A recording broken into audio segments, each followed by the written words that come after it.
Hello, my name is Layla. Welcome to my Lay Life channel.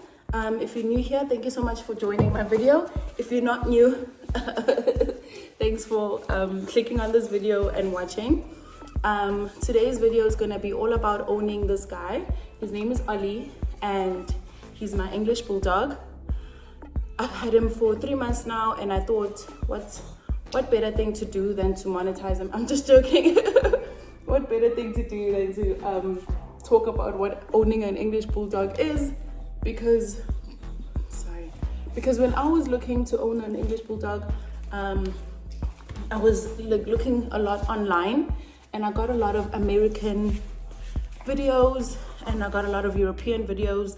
There weren't a lot of South African videos, so I thought, why not be the South African video, so that I can put it into context, the price in rands, and also just South African context. He's super energetic today, which is gonna go against a lot of things that I'm gonna say. But anyway, let me take him outside so that he can take out his whole energy on something. Oh, my baby. Oh, my baby. I love him so much. I love this guy so much. Look at him. He's like a freaking teddy bear. I'll be right back. All right, sorry for the echo. Getting the dog is about 10 to 40k, depending on which breeder you use. And the reason why it's so expensive to get, it's because it's expensive to maintain the dog. For instance, Ollie has a skin condition. He has had it since the day I got him. He was sort of allergic to a lot of things. And therefore we had to explore a bunch of options in terms of what's got him allergic. Is it food? Is it what? We had to change food from his regular food to other specialized food, and that costs a lot more than regular food. And then we had to change like the products we use on his skin and stuff like that. So he costs a bit more to get because he costs a bit more to maintain. He just costs a bit more to maintain than your usual regular dog. The wrinkles mean that we always have to be wiping his face. We use these Dove things, but there's also actual dog ones that I've bought before. But either way, we're constantly like on a daily basis, just wiping in between his wrinkles to ensure that he doesn't get skin infections.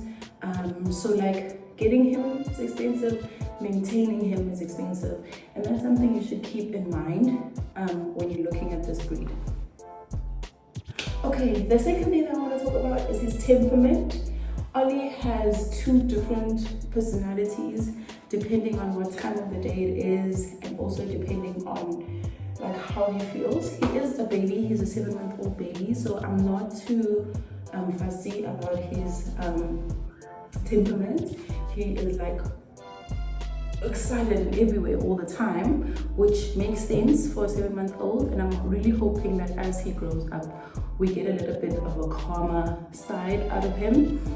But either way, he's very good with kids. He's amazing with kids. He knows his limits. He doesn't really jump around and stuff. So his temperament is really good. Another thing that helps with temperament is that he goes to a nice puppy school on Saturdays, where he learns, tricks, and he learns trade and stuff like that. So he learns behavior as well. So that really helps. And that's also part of the first thing, is investing in your dog, especially monetarily at the beginning. It really helps in the long run. Okay, so his temperament, he's a very cool dog. He's got 2 personalities. There's one where he's got the zoomies and he just wants to run everywhere and he wants to do everything everywhere. And then there's the other one where he just wants to chill and he just wants to sleep. Ollie can sleep all day. He's been sleeping since he woke up. If needs be, he doesn't have a limit to how much much he can sleep. So if you want a very active dog and you want a dog that you're going to be taking to the park and stuff, he's not necessarily the one. And you know, he's not necessarily the one for that.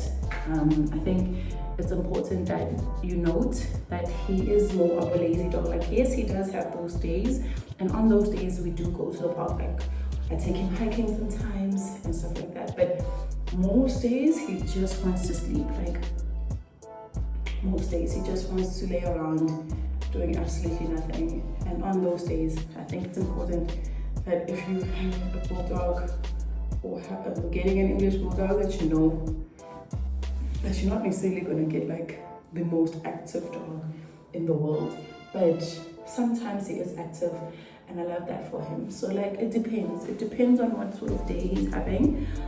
His temperament is good. He's amazing with dogs. He's amazing with other dogs, but he's also amazing with kids. So he really does qualify quite well if you want a family dog.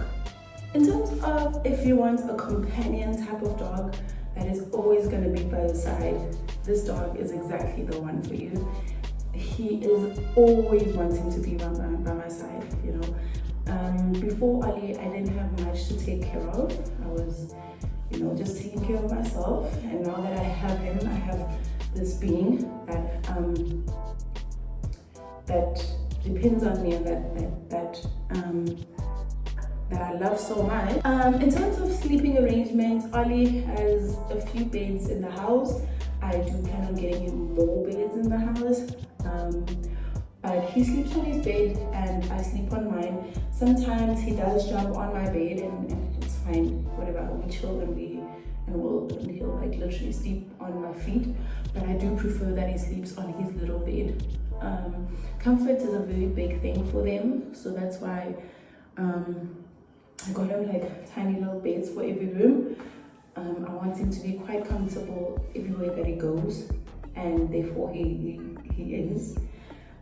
He snores quite a lot. That's something that you should know. He snores and he farts a lot. If you're gonna get an English bulldog, just know that that's gonna be happening. That's gonna be happening a lot for me. I love his snoring. It's like ASMR for me. I love snoring. I'm one of those few people in the world that love to fall asleep with somebody snoring in the background. So Ali is perfect for me, but the farting is not so perfect. The farts are very much, guys. Like, oh, the farts are a lot, like. But anyway, he sleeps in my room, just in his bed, and I know that some people would prefer to have a dog that sleeps outside. That's cool. But I think it's very important that we choose the type of breed that we want, because like I said, he's a companion dog. He wants to be next to you all the time. There are dogs that don't mind being outside and don't mind being out there all night, all day, you know, very active out there dogs. But then there are dogs that just want to be by your side, and I think it would be very sad if you got this dog and you let him and you made him sleep outside. You're gonna spend 10 to 40K on a dog and you're gonna make him sleep outside. So no, I don't think that's a good idea. If you want one of those outside dogs, there are breeds for that. Boys. I'm just joking.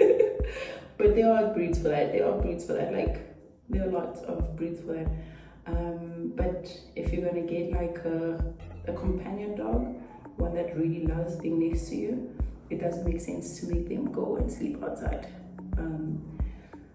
So yeah, he's not necessarily the best dog for outside activities and like adventure times, but he's amazing for companionship and sitting and watching TV with, and falling asleep next to me. And I'm never lonely since Ali has been around. So yeah, that's basically what it's like to own an English bulldog. It's a lot of fun, very expensive, lots and lots of fun. He's very funny, very clumsy puppy, and I love him very much. He has added tremendously to my life. he has added tremendously to my life, and I definitely think that if you want a companion puppy, something to sit next to you, something to sleep next to you, something to always just be there for you, that's the English bulldog is definitely for you. Just be sure that you know that there's extra grooming involved with the checking daily for his skin and just ensuring that he has all the proper things that he needs. So yeah, I think that's pretty much it with the video. Thank you so much for watching. Thank you so much for clicking on this video. And if you are new to this channel, please be sure to click on that subscribe button and join the Little Life family. I'll see you in my next video, probably next year. Bye.